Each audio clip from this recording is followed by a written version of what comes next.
పగలేమో అన్నా చెల్లెళ్ళు అనుకుంటూ రాత్రుళ్ళు రతులల్ల మునిగిపోతారమ్మా.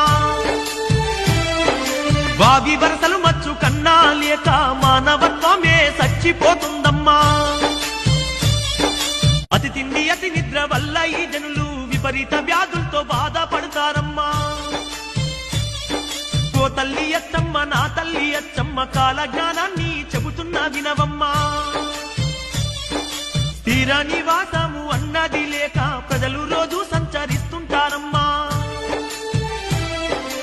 ఆకాశంలా 3 సుక్కలు పుట్టి పిడుగులు బడి జనులు చస్తారమ్మా.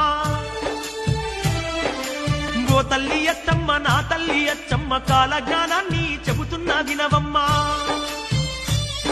పట్ట పగలు సుక్కలాను చూసి లెక్కలేని